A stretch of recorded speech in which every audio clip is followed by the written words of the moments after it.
Hubo una época en la que Kawasaki no hacía motos, hacía armas. Y entre todas, hubo una que quedó grabada para siempre. La ZX-R 750, una máquina brutal, verde, ancha, agresiva, que parecía salida directamente de un campeonato del mundo. Para muchos fue la primera moto que les mostró lo que era sentir miedo y respeto al mismo tiempo. Sus líneas, su sonido, sus alerones, todo gritaba velocidad. Hoy vamos a volver a esos años dorados, cuando la ZX-R 750 no era solo una moto, era un sueño peligroso que cualquiera quería domar. En 1989 nació la Kawasaki ZX-R 750H1, la primera encarnación del monstruo verde, diseñada prácticamente como una superbike homologada para la calle. Kawasaki tomó la base de sus prototipos de resistencia, especialmente del Team Kawasaki France, y la transformó en una moto que priorizaba la rigidez extrema por encima de la comodidad. Su chasis de aluminio tipo Delta Box era tan sólido que transmitía cada irregularidad del asfalto como si fuera una bofetada. La suspensión delantera, dura como un tablón recién cortado, estaba pensada para aguantar frenadas violentas en circuito, no para suavizar baches urbanos.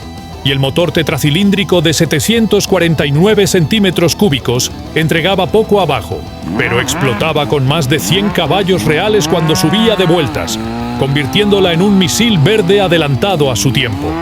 La toma de aire frontal estilo Endurance alimentaba los carburadores con un flujo constante que le daba aún más vida en altas RPM.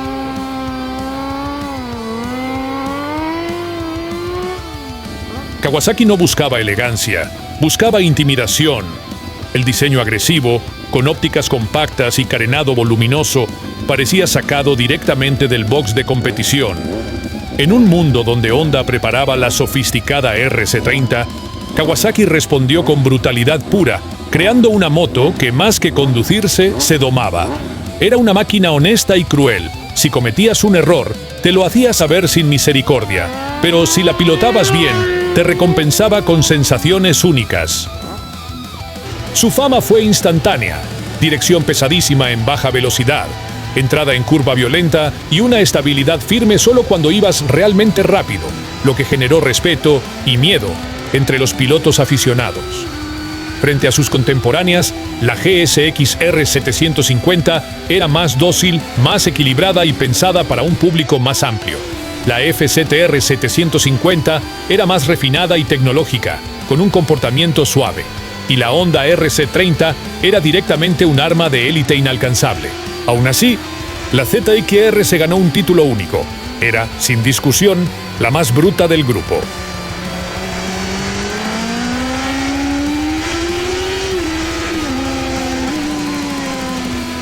Entre 1990 y 1992, la ZX-R 750 entró en su primera etapa de evolución, comenzando con la H2 de 1990, una versión que no cambiaba la esencia brutal del modelo original, pero sí pulía algunos detalles para hacerla levemente más utilizable, aunque seguía siendo un aparato duro y exigente. Kawasaki ajustó la respuesta del motor en altas RPM, retocó la suspensión para darle un tacto menos seco y actualizó los frenos a un nivel apenas aceptable para el ritmo al que invitaba la máquina. A pesar de estas mejoras, la dirección seguía siendo tan pesada que más de un piloto decía que conducirla era como pelearse con un toro usando guantes de boxeo mojados. La geometría original, rígida y pensada para circuito, hacía que cada curva fuera una batalla física. Y por eso la H2 se ganó la reputación de la moto que te esculpía los brazos. Si la H1 ya era dura, la H2 seguía fiel al concepto. Velocidad sí, amabilidad nunca. Kawasaki no quería convencerte, quería desafiarte.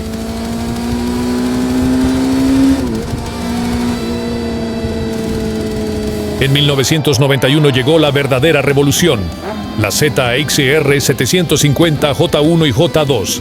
Aquí Kawasaki rediseñó buena parte de la arquitectura de la moto, empezando por una carburación más fina, un chasis recalibrado para mejorar la precisión y una geometría todavía más agresiva, lo que, lejos de hacerla más amistosa, la volvió más competitiva arriba y más complicada para el usuario común. el motor ganó fuerza en la zona alta, transformando cada aceleración en un estallido repentino. La estabilidad aumentó, pero a un precio alto. La suspensión se volvió aún más dura y el comportamiento general era tan exigente que muchos pilotos decían que la ZX-R te trataba bien solo cuando tú la tratabas mal, cuando la llevabas al límite.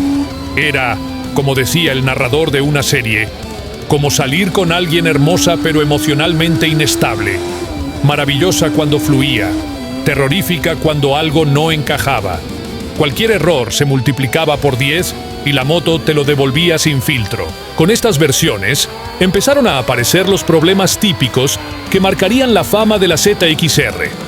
Una dirección nerviosa en curvas rápidas que podía sacudirte las muñecas si no estabas atento, frenos que se fatigaban con facilidad en uso deportivo, y una suspensión trasera tan firme que convertía rutas irregulares en un ejercicio de supervivencia lumbar.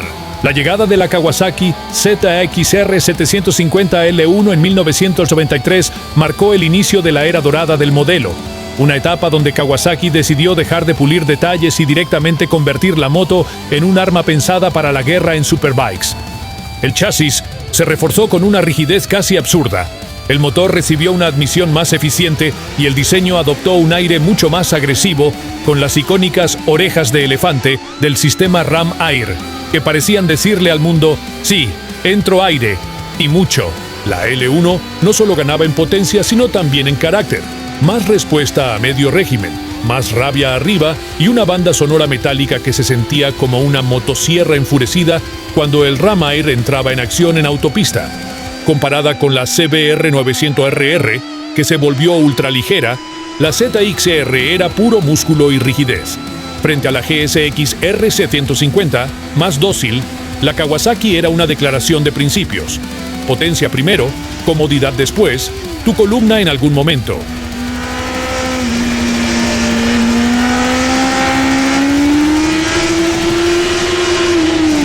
En 1994 llega la L2 con suspensiones revisadas, mejoras en la carburación y un subchasis más robusto. Pero la esencia seguía intacta. La moto se comportaba como si estuviera constantemente enojada. En circuitos rápidos era brillante, clavada en la trazada, firme como tanque soviético, pero en curvas lentas. Bueno, ahí era otra historia. Dirección pesada, entrada que exigía técnica quirúrgica y una tendencia a pelearte cada vez que querías cambiar de apoyo.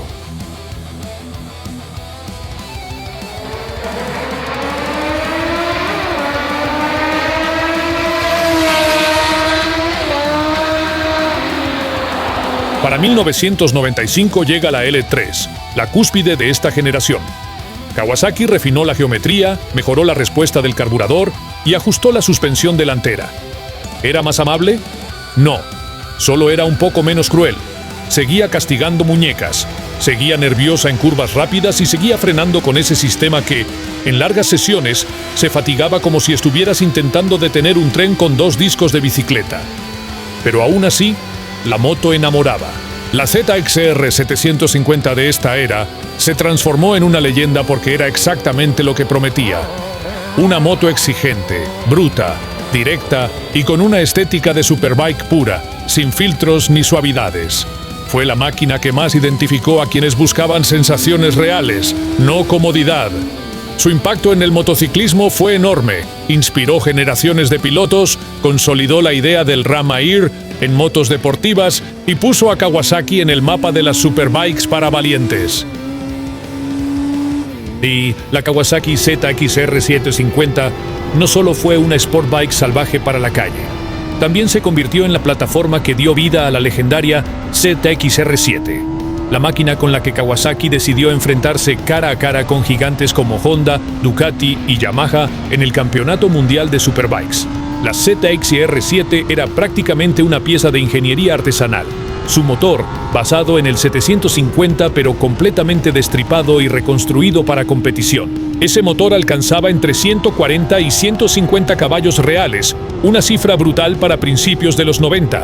Incorporaba cigüeñales aligerados, culatas pulidas a mano, carburadores de competición y escapes fabricados específicamente para cada carrera. Cada parte tenía un propósito claro: ganar. La suspensión se transformó en un arma quirúrgica, con horquillas completamente ajustables y amortiguadores diseñados para adaptarse a las exigencias únicas de cada circuito. La geometría también se afiló hasta rozar lo inhumano, increíblemente agresiva, precisa y estable a velocidades absurdas, pero impráctica para cualquier persona fuera del ámbito profesional. No sorprende que la ZXR7 lograra dominar pruebas emblemáticas de resistencia como el Bol d'Or, donde su fiabilidad y ritmo sostenido la convirtieron en una amenaza constante. En la Suzuka 8 horas también dejó actuaciones memorables contra equipos más grandes. La gloria máxima llegó cuando Scott Russell, apodado Mr. Daytona, llevó a la ZXR7 al título mundial de Superbike en 1993. Demostrando que la moto, aunque peligrosa y exigente, era perfecta en manos capaces. Rob Phillips y Aaron Slight también supieron exprimir su carácter salvaje, sacando provecho de una moto que castigaba errores pero premiaba coraje y técnica. Su legado definió el ADN de Kawasaki: máquinas agresivas, radicales y fieles al espíritu de competición.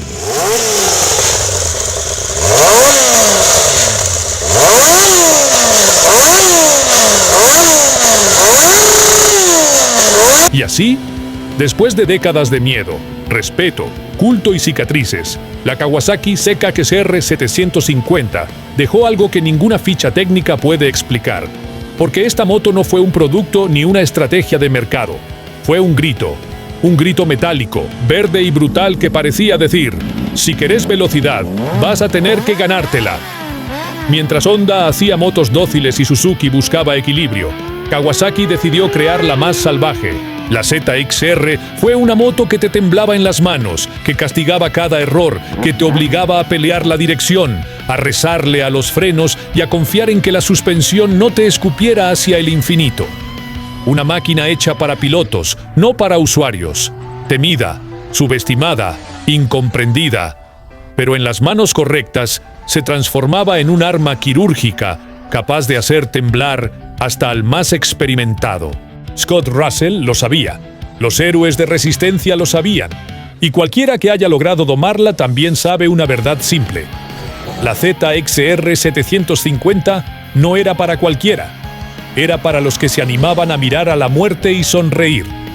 Hoy las motos son más seguras, predecibles e inteligentes, pero ninguna volvió a combinar arrogancia, locura y velocidad pura como esta bestia verde nacida para desafiar a todo y a todos. Y si quieres conocer las mejores motos de los 90, haz clic en este video.